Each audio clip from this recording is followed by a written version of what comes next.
我和摄政王共感了。他在朝堂上公然驳斥我，我不服，悄悄将手伸进衣服里。他瞬间面色潮红，一言不发。晚上，他将我抵在榻上，再来一次，就像白天那样。我摇头，他却自己动起手来。大家好，欢迎收看皮皮听书，我是大周的长公主。先皇死后，我5岁的弟弟登基，皇上年幼，处理不了政事，我便垂帘听政。我刚听政3个月，几个朝中老臣把在边关镇守的少将军宋少恒请了回来，做了摄政王。他与我是死对头，这是朝中人尽皆知的事情。但是他们不知道，我其实与他共感。也是因为这个原因，父皇才将他派到边关，以减少我们的共同感应。他甫一归朝，便处处与我作对。朝堂上，他坐在最前面，手里拿着剑，桀骜不驯地看着皇上。我端坐在竹帘后面，透过缝隙看着他。皇上清了清嗓子，拿起面前的一个奏折，爱卿们的奏章我都看过了，若是无事就下朝吧。宋少恒扬起下巴，道：还有一事，本王既然已经回来了，关于为长公主择驸马之事，我看也该提上日程了。他急着让我嫁人，无非想让我离开宫里，自己独揽大权。我断然不能容许这种事发生。我在竹帘后缓缓道：当年父亲曾将我指婚给方相之子，后来查出方相私收贿赂，买卖官职，满门抄斩，如今婚事无法如期举行，此事还需从长计议。他站起身，恭恭敬敬地向皇上行礼，倒是把面子做足了。他道：禀皇上，这是臣为长公主寻的几位世家子弟，还请皇上做主，替长公主寻一个良人。说完，他转身回到凳子上坐着，偏偏在坐下之前，故意用腿撞了一下凳子脚。他在战场上征战，对于这种程度的小痛，自然如家常便饭。可是我久居宫中，自小锦衣玉食，哪里受过这样的痛？我轻呼一声，捂着腿说不出话来。我不过沉默一时，几个老臣又开始附和宋少恒的话。宋少恒也跟着言辞恳切，说着我嫁人的好处。我狠狠盯着他，想到我与他共感的事，终于想到了一个绝妙的反击方法。我缓缓将手伸进衣服里，还好我在竹帘后面，且如今是在上朝，我周围没有一个宫女跟着。随着我的手越来越深入，宋少恒的声音越来越小。这个竹帘是专门做的设计，我可以看到朝中的一举一动，他们却看不清我的动作。宋少恒轻轻咳了一声，微微弓着腰坐回椅子上。他脸色潮红，盯着竹帘后面的我，站在混乱的朝堂中一言不发。我感觉自己已经快要撑不住了，可是如今难堪的又不是我便丝毫没有停下来的意思。他忍不住轻轻哼了一声，立刻又恢复往日严肃的做派。他沉声道：今日时候不早了，此事日后再议，下朝。他往时都会示意皇上亲自说下朝，是为了做足表面功夫。今日他连这些礼数都顾不上了，想来他也撑不住了。他说完下朝之后，落荒而逃。最后在门口顿了片刻，竟使用轻功在空中飘着离开了皇宫。中间他还摔了2次，我只觉得屁股也痛，腰也痛。7年前我流落街头，受了些苦，被找回宫之后大病了3个月。在那之后就落下了病根，身体越来越弱，随便磕碰一下都要恢复好久。也是在这场大病之后，我与宋少恒有了共感。我被宫女扶回宫后，腿都被磕青了。不过今日也算是给宋少恒一个教训了。晚上，我就着烛火批阅奏折，这些奏折都是皇上命人送过来的。所有朝臣上奏的奏折，先有宋少恒过目，他自己能处理的，便自己扣下的；不在他权力之内的，他才会递上来给皇上。只有这部分奏折能够送到我面前。只因为我是长公主，我朝开国以来便没有女子当政的先例，所以我在朝中行事更加艰难。我看了看宋少恒筛选过后的奏折，落在最上面的便是宋少恒亲自写的折子，里面详细讲了为我挑选的几位驸马的家世与人品。其中有几个人我曾经听说过，都是朝中重臣的亲眷，家世殷实，其才华也是出众，只是还没来得及在朝中一展拳脚。父王为其他姐姐择驸马时是不会这样选择的。驸马不宜选才华过于出众者，不宜选家是过于强大者，也不能在朝中做重臣，是怕公主与驸马在朝中独大，使朝局不稳。若是我和宋少恒选定的驸马人选联姻，对宋少恒把持朝政没有一丝好处，反倒会使我有更加强大的后盾。不知道他究竟是如何想的。将奏折一一批阅后，我捡了捡烛火，准备休息。一转头就看到一个男人半躺在我的榻上，我吓得往后退了半步，第一时间开门想叫人。开了门后，却只看到门外的侍女被迷药迷晕，七倒八歪地躺在地上，甚至挡住了我跑出去的路。我深呼吸一口气，回头看向榻上的人。宋少恒手里把玩着我藏在枕头下防身的匕首，看了两眼后，随手扔在了地上。他轻轻道：“周淑韵，别来无恙。”看清是他后，我反倒松了一口气。我们俩虽然互相看不上，但是我却相信他不会杀了我。毕竟我小时候和他也算是一起长大，虽然称不上青梅竹马，但是也算是相识一场。我关上房门，朝他走了几步。你可知擅闯后宫是死罪？他冷笑了两声，只要我想，这皇位都是我的，你说这后宫我能不能来？他说的没错，我虽然在朝中有些羽翼，但是我没有兵权。如今兵权都在他手里，他在边关屡立战功，又摄朝中事、民心，兵权尽在他手。若是他想造反，简直易如反掌。你夜闯后宫做什么？他闻言站起身，我此时才看清，他如今只穿了一件单薄的外衣。他朝我缓缓走过来，一边走一边碰了碰自己的身体，大约是离得太近的缘故，此时的共感感觉更强了。他突然捏住我的下巴，将我推到榻上，手轻轻触了触我的大腿。我本来还没什么感觉，但是他的感觉传到我身上，引起我心中一阵荡漾，然后便是一阵接一阵的涟漪。他呼吸逐渐急促，放开了触摸着我的手。他靠在我耳边，轻轻吹了吹气。在朝堂上做的事，当着我的面再做一次。我摇头。他不怒反笑，将手轻轻压在我身上。我被他压得喘不过气来，带着哭腔道：“我还没成亲呢，你别在这对我做这种浪荡事。”他愣了一瞬，手若即若离地触摸在我肚子上。我抬眼对上他热烈的目光。他轻轻道：“当年是我自请去边关的。”我怔了片刻。当年我只以为是父皇将他送去边关，当时我们共感的事情几乎没有人知晓。这件事毕竟关乎到我的名声，所以父皇立马封锁了所有的消息。后来我们发现，我们距离越远，共感就越弱。那时候我刚从宫外回来，身体虚弱，而他又有军职，难免有些磕碰，因此我经常被迫一身的伤，所以父皇才会出此下策。他在边关，我几乎已经感受不到共感对我的影响，只有2次他受了很重的伤，我才有一些微弱的感应。原来当年是他自请离开的。我问他为什么，他看着我许久都没回答我，只是嘴角微勾，目光温柔地看着我。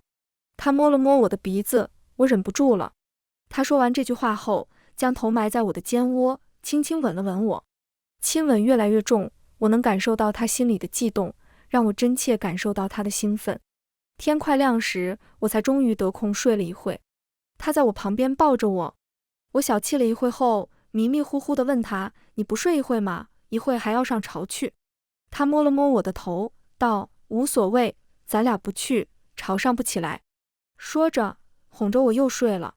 日上三竿，我感觉到腿上有一丝凉意，费力睁开眼，才看到宋少恒捧着我的腿给我擦药。这是昨天我磕到凳子上磕的吗？我看了看青了的膝盖，摇摇头：“不是啊，你昨天在天上飞的时候，是不是撞到啥了？”他闻言愣了片刻，耳根微红，摇头道：“不是，你不懂。”我白了他一眼。我由着他给我上药，继续闭目养神。突然门外传来一阵嘈杂的脚步声，隔着大老远就听到皇上不停叫着皇姐。如今我衣衫不整，宋少恒急忙帮我穿衣服。好在脚步声停在门外，我的侍女拦住了皇上。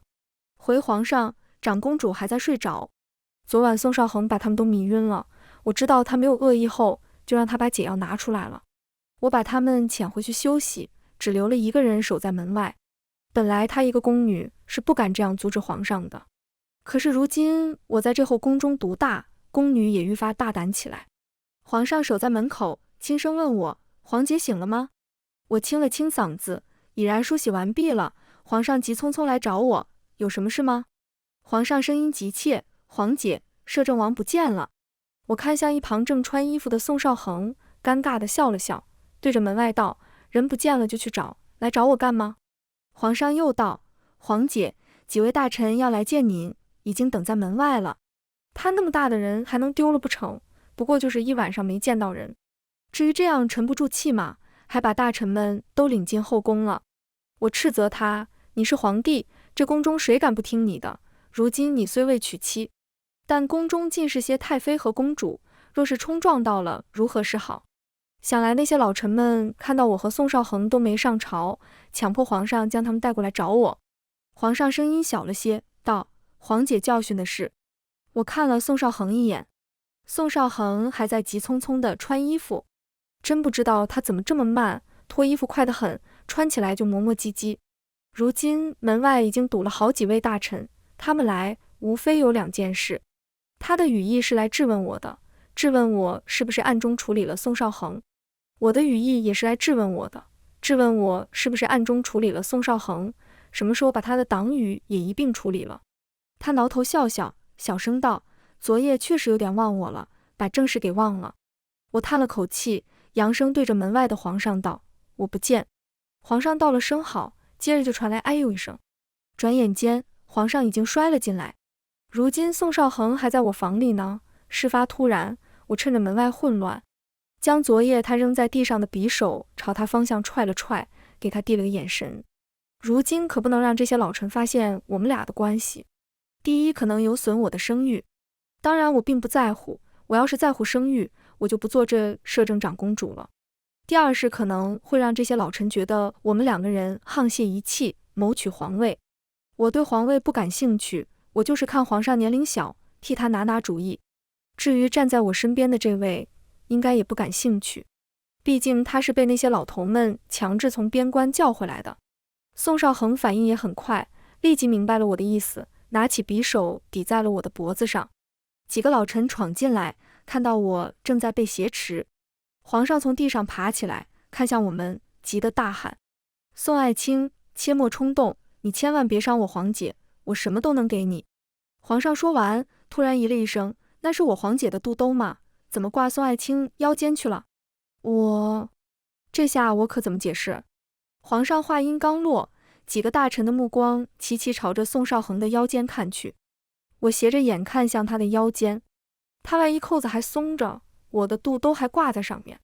他略微一动，肚兜还跟着轻轻晃悠，使得整个房中的氛围怪异了些。他随手扯下，塞进了胸前的衣服里，从喉咙里吐出生硬的两个字：是因为本王。说了半天也没说出个所以然来。我将手背在身后，轻轻捏了一下他的大腿，结果我痛得我自己叫了一声。此时所有的大臣又将目光凝聚到我身上，估计他们以为我叫出来，是因为宋少恒一时没拿捏住轻重，匕首伤到我了。我冷哼一声道：你们还在这看热闹？昨夜摄政王留连烟花巷柳，大约是开心过了头，早上来了就把我抓了，非要整死我，独揽大权。我道：你们看吧，他刚刚腰间还挂着昨夜那姑娘的肚兜呢。我正打圆场，宋少恒倒好，手在我屁股上轻轻拧了一下。他用只有我们两个能听到的声音道：本王的清誉不要了。我心道：什么时候了还顾及清誉啊？如果这时候让他们发现我俩的事，刚刚稳定了些的朝堂怕是更乱了。皇上又道：那不对啊。我努力给皇上使眼色，求他闭嘴，但是他完全没看出来，继续道：我看那肚兜应该是云领锦做的，今年进贡的云领锦我可全给皇姐做衣服了，那外面的人哪里穿得起啊？我死心地闭上眼睛。他成天背不下多少诗书，倒是记得宫中拿匹布去了呢。我轻轻对宋少恒道：动手吧，怕是不见点血光是过不去这件事了。他摇头。我知道他下不去手，便握住他的手臂，自己往刀上撞了一下。我脖子上瞬间便是一道血痕。此时所有人都懵了，屋中沉寂了一瞬，立马乱了起来。几个大臣顾不得礼数，公然打了起来。皇上大喊着叫御医，宋少恒吓得将匕首扔在地上，也查看我的伤口。我踹了他一脚，赶紧走。他这才叹了一口气，先离开了。如今我们两个人不和的事，更是被大肆宣扬开。朝堂上，我们是争权斗利的死对头；朝堂之外，他是我的新男宠。他大约开始有些沉浸其中了，竟然每夜的都宿在我宫中。我们因为推行新政的事又出现了分歧。我提议重新修写律法，更改关于女子从商从政的律法，他却果断地拒绝了我。因为这件事，我们在朝堂上大吵了一架，最后不欢而散。晚上，他又如往常来见我，我站在窗边不理他。他拉着我的手哄我道：“我不是不赞成你，但是这件事需要从长计议。如今女子尚且不许从商，不许在外抛头露面，若是突然更改律法，许女子从商从政，这一步太大，更会惹来非议。”我接他的话道：“惹来非议，说我是为了让自己名正言顺做这长公主，才擅自修改律法。”他说的顾虑我不是没考虑到，只是皇上羽翼渐丰，宋少恒的话语权也逐渐变大。朝中不能有三人掌事，我怕过段时间我的话语权会越来越弱。我需要在我还能决定朝局的时候，将要做的事情都做完。我道：“可是我不在乎这些，我不在乎别人对我的非议。”他点头，替我拆下头上的珠钗。你信我？得到他这句话，我心中总算安稳了些。他替我梳了头后，摸着我的脸便要吻上来。我堵住了他的嘴，将他推得远了些。别以为你说这些话，我就能原谅你在朝上对我说的那些话。他啧了一声，倒是我好心办了坏事。我坚决不理他，坐在书案前批奏折。他就坐在我一旁，拄着下巴看我。我初时还能认认真真看奏折，后来心里越来越乱。他双眼迷离，一动不动地看着我。我只觉得心里如有10000只蚂蚁在爬，口中干涩，却不知道该如何发泄。我本以为是我被他看得慌了，后来才突然意识到，这根本就是他心中的感受。我踹了他一脚，将他踹得远了些。他这才回过神来，我心中压抑的感觉也消失了。我喝了口水道：“你安安静静坐着便好，心里在想什么乱七八糟的。”他被我踹得坐在地上，捂着胸口看着我，嘴角含笑，没忍住。可是我奏折还没看完，我便随手找了个布条，将他的眼蒙上了。他一边委屈，一边乖乖由着我蒙眼。他问我：“你到底什么时候给我个名分啊？”我思考了一瞬，随口道：“你当初若不是去了边关，没准当时父皇就给你我赐婚了。”他嘴角挂着的笑容缓缓消失。我们两个虽然小时候总吵架，但是我也并非讨厌他，甚至有一点喜欢他。当时我大病，父皇让我安心在宫中养病。后来发现我们两个共感之后不久，他就离开了京都，去了边关。我本以为是父皇派他离开的，可是他却告诉我是他自己走的。一别7年，当初心中为数不多的喜欢，也随着时间消磨不见了。甚至有点失望，他因为不想与我共感，竟然要跑到那荒无人烟的地方。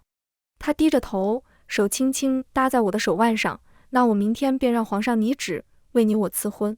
可是我话还未说完，他便将我扑倒。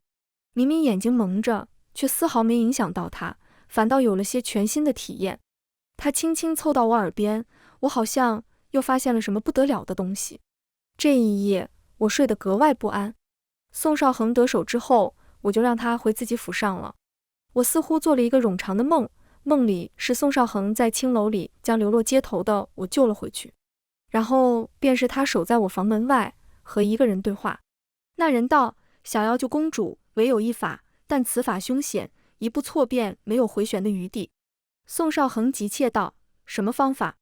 再凶险也要一试。引渡，将他身上的伤痛引渡到另一个人身上，或许可以救他。”宋少恒又道：“若是失败了呢？若是失败了，公主和那引渡之人恐怕都难以。没关系，只要有一丝希望，我都愿意试试。”我突然惊醒，身上已经出了一层汗，将被褥浸湿。我向窗外看了一眼，天已经大亮了。我坐在榻上大口喘气，这个梦真奇怪。一定是我为了让自己原谅宋少恒的不辞而别，找了理由替他开脱。我起身喊侍女替我梳妆，可是刚一动，就觉得全身如散架了一般。我拉起衣袖，上面是一块块青痕，肚子处的皮肤格外疼，还有一道深深的红印。我急忙穿上衣服，朝着朝堂跑过去。如今这个样子，一定是宋少恒出事了。可惜我昨晚睡得太死，竟然一直没醒来。或许也不是没醒来，是痛得直接晕了过去。如今已经到了上朝的时间，我也顾不得躲在出现在竹帘后面，直接冲进了朝堂。果然，那一直摆在前排的凳子上空无一人，所有大臣都在小声交谈。看到我闯进去后，有人跪下给我请安，有人指着我的鼻子，指责我不识大体，怎可擅闯朝堂。我抖着声音问那些大臣：宋少恒呢？他怎么没来？其中一个大臣回我道：一早就去摄政王府上看过了，他昨夜一夜没回府，如今不知道在哪了。不知从哪出来的声音道：谁知道会不会又在长公主的房里，反正你也早已委身摄政王了。我顾不得他嚼舌根，只想快点找到宋少恒。我刚面向皇上，就觉得肚子一痛，似乎有刀在里面搅动。我忍着痛走到他平时里坐着的凳子前，费尽力气坐下。皇上，派兵出去找摄政王。皇上犹豫了片刻，起身看向了丞相。丞相对着皇上摇摇头。我等着皇上下命令，可是皇上却迟迟没有下旨。我看着与丞相对视的皇上，才明白如今是他要摆脱我们。此时手臂也开始痛了，我掀开衣袖，看到一条粗粗的红印。我的胳膊已经这样了，想必宋少恒那就该见血了。我费力站起身，自嘲地笑了笑，原来你们两个人合力看着我们俩斗呢。我轻轻呼出一口气，你不下令，我自己下令。说完，我直接朝着他的皇位走去，替他拟了旨。他一直站在皇位前，不敢说一句拒绝的话。此时，丞相站了出来，周淑韵，你不觉得自己僭越了吗？僭越？我冷哼一声，反正也不是第一次僭越了。我将旨递给一直跟着宋少恒的武将，道：如今旨意给你了，圣旨如假包换，就算有人追责，也只能追责到我代写圣旨上，与你无关。他接了圣旨便要走，却被皇上呵斥了回来。皇上抖着身子，声音稚嫩，却掷地有声：朕看谁敢！皇上亲自发话，他自然不敢走。我倚在桌上，居高临下地看着他。我一直以为他是我弟弟，如今他能力不足，所以我替他把持朝政，等他长大了，这权力我都会移交给他。可是他却如此迫不及待，竟然联合外人对付他的亲姐姐。此时，有一位跟着我最久的老臣站出来，跪到我面前：长公主，皇上年岁尚小，摄政王生死未明，请长公主上位。他话一出，我的人皆跪在地上附和起来。皇上抖着手看着我，轻轻唤我皇姐。我反手给了他一巴掌：你还有脸叫我姐？此时丞相一挥手，他埋伏的人将朝中所有人围了起来。丞相叉着腰走到我面前：怎么，现在想要救宋少恒了？现在不是你反的最好时机吗？我看向皇上，他见我看他，一路小跑，躲到丞相身后。我此时面色苍白，只是强撑着。我道：我没想过要做皇帝。他闻言竟然笑了：你没想过做皇帝？你一直干涉朝政，独揽大权，不就是为了给自己博一个好前程吗？我摇头，我只是想给静儿一个国泰民安、山河永盛的天下，希望等他真正能管理这个国家的时候，不是看到满目疮痍、民不聊生。另外，我还想为天下女子博一个好前程。那年朝中政局恐有变动，父皇将我送走，不想我受到牵连，但是还是有人找到了我们的栖身之所。混战中，我逃了出来，曾在民间流落了1年。这1年里，我尝试过很多种方法养活自己。我那时候身体还没如此虚弱，便想去客栈做跑堂伙计，可是他们不要女工。我也曾想去做苦力，我想只要我有力气，总不至于饿死。可是他们嫌弃我是女子，也拒绝了我。走投无路之下，我被人骗，便卖到了青楼。青楼妈妈见我长得漂亮，即使我还没到年龄接客，也把我留下来了。我在青楼里服侍各位姑娘们，替她们洗被褥，喜悦世代。我见到过她们被所谓的恩客虐待，经常全身是伤，却无力反抗，因为这是我们女子唯一能养活自己的方法。所以那时候我就立誓，如果还能回到宫中，我一定要改变这一切。在我5岁的弟弟登基之后，我终于有了这个机会，所以我才想要权力。皇上听了我的话，喃喃地唤我皇姐。皇姐真的是这样想的吗？丞相沉默了片刻，大笑道：不愧是生于后宫，又流转青楼的女子，最会拿捏人心了。不过2句话，便让皇上相信了。我此时顾不上和他理论这些，只想抓紧去找宋少恒。随你们怎么想，皇上不信自己的亲姐姐，反倒信这个与你无亲无故的丞相会帮你坐稳皇位吗？说完，我将宋少恒送给我的定情玉佩拿出来。最近朝中有些风言风语，说我私下里与宋少恒交好。如今我也没什么好藏着掖着的了，我们确实已经私定终身了。如今他受伤，我猛然咳了一口血，喷了满地。如今他生死未卜，我们必须马上找到他。此时我们2个人的语意面面相觑，最后还是有一个人附和道：还等什么啊？咱们的主子们都在一起了，我们还争什么啊？就是啊，他俩谁做皇帝不一样啊？说着，所有人都开始动自己能动的所有权力。我带着宋少恒的人反了，虽然不是为了皇位，但是也确实与皇上的人起了冲突。此时丞相大喊了一声：先抓周淑韵！他话音刚落，一柄剑从后背没入我的身体里。我回过头，看到刚到我腰间那么高的弟弟正拿着剑柄，他手都在哆嗦，我的血喷在他的脸上，吓得他扔了手中的剑。剑没入我体内的那一瞬，伤口并没有多疼，都是心里狠狠刺痛了一下。他是我的亲弟弟啊，同父同母的亲弟弟啊，在这个宫中，没有人能比我们2个更亲了。可是他却为了皇位，亲手拿剑刺向我。我反手将剑拔出来，抵在他的脖子上。为什么啊，周元敬，你到底是为什么啊？他吓得哭了起来。对不起，皇姐，朕是皇上啊。他从来不在我面前自称朕，我以为是因为我们是亲人，不需要这些虚礼。原来这都是为了让我顾念亲情骗我的。我吸了吸鼻子，现在不是了。我用剑抵着他的脖子。我从来没想过要拿他威胁别人，可是如今不得不这么做了。我面向丞相，今日之事是你们策划的吧？你把宋少恒抓去哪了？丞相并未理我，指着旁边保护他的2个侍卫道：去把他杀了。2个侍卫刚冲上来，就被我们的人杀死。我将剑往周元敬脖子上贴了贴，快说，不然我杀了他。丞相反倒笑了，你以为我在乎他的生死吗？他死了，我再给你安一个弑君的名头，倒正好合了我的意。我也笑了，拍了拍周元敬的脸，弟弟，看到了吧，这就是你选定的人。说完，我带着他朝着宫门外走去。我带着他出宫，兵将们还顾及他是皇上，都怕他出事，远远围着，却没有人赶上来。我留下大部分人和丞相的人周旋，带着一小部分人去找宋少恒。如今逼问丞相是逼问不出了，我只能靠和他的共感来感应他的方向。如果往哪边走觉得痛得更强烈了，便是对的方向。就这样找到天都快黑了，终于在一处荒野丛中看到了他。他全身都是伤，强撑着坐在地上休息。他身后不远处有几具尸体，显然他已经自己逃出来了。看到我后，他不顾身受重伤，立即朝我跑过来，扯得我全身都跟着疼痛起来。他慌乱地检查我身上的伤，我感受到你受伤了，没事吧？我摇摇头，忍不住趴在他怀里哭了起来。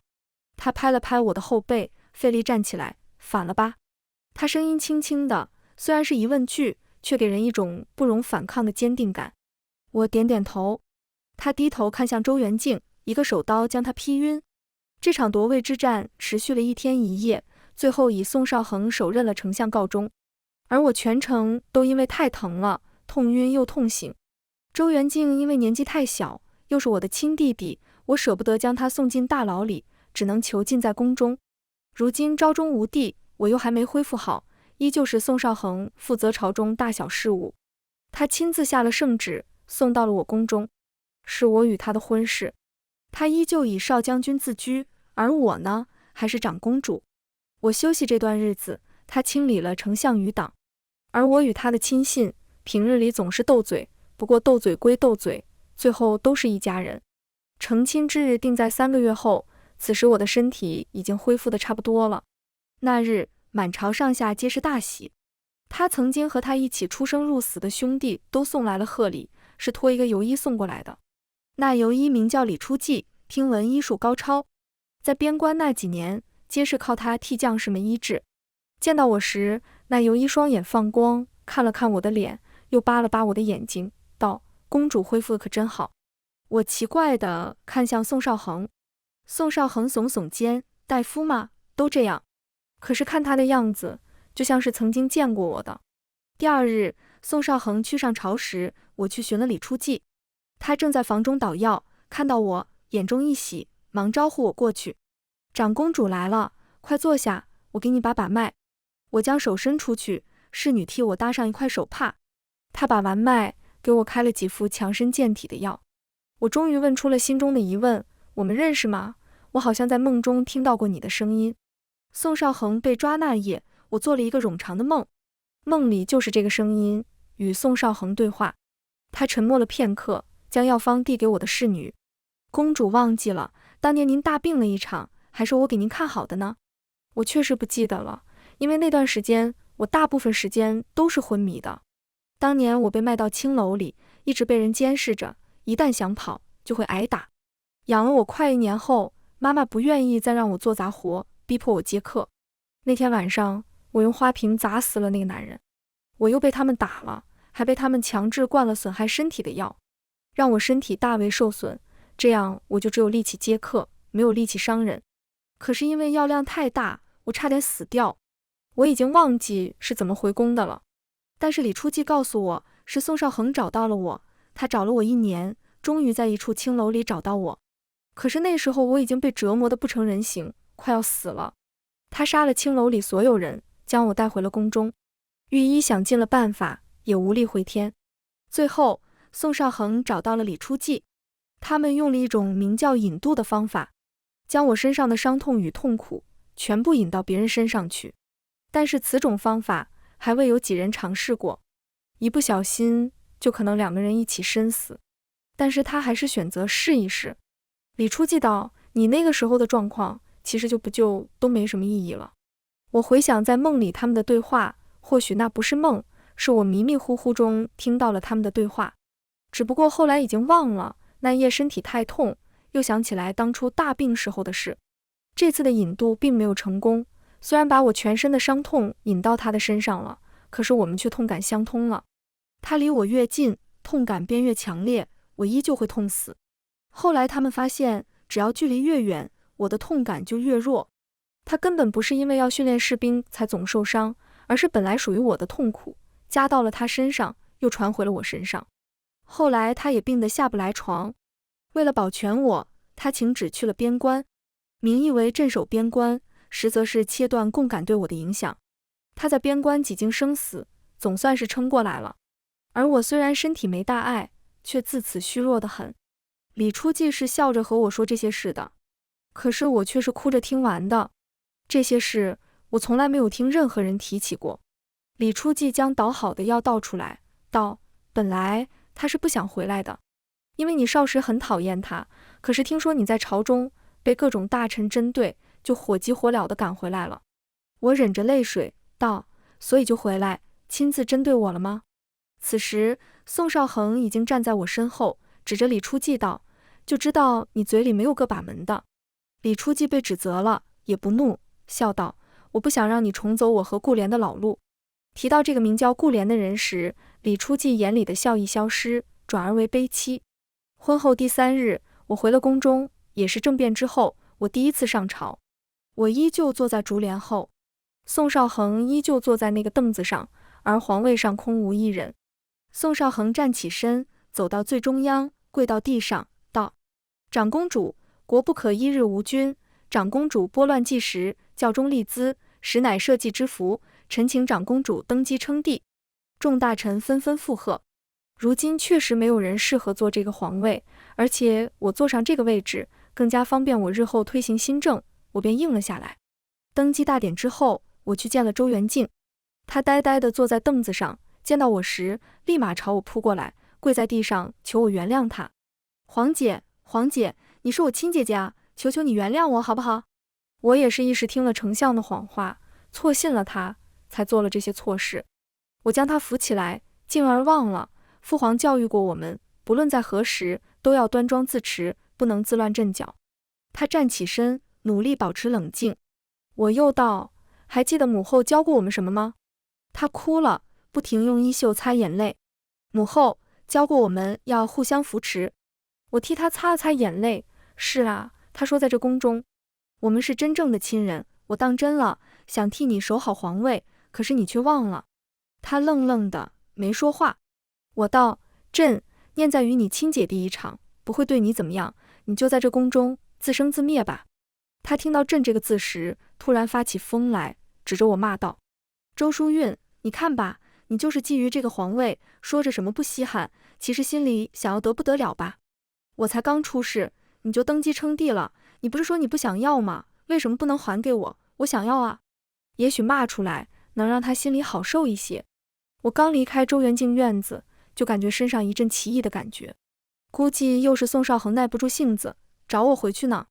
他每次想找我，就开始不停地碰自己。我回去后，果然看到他在房中坐着，手里拿着一块布条。他道，这次该换你蒙眼了。我笑了，不禁想起书上说的昏君都要蒙着眼睛，找几个妃子玩躲猫猫的游戏。那我岂不是也成昏君了？昏一次又何妨？我挑眉，听你的。全文完，皮皮听书，感谢您的观看，我们下个故事再见。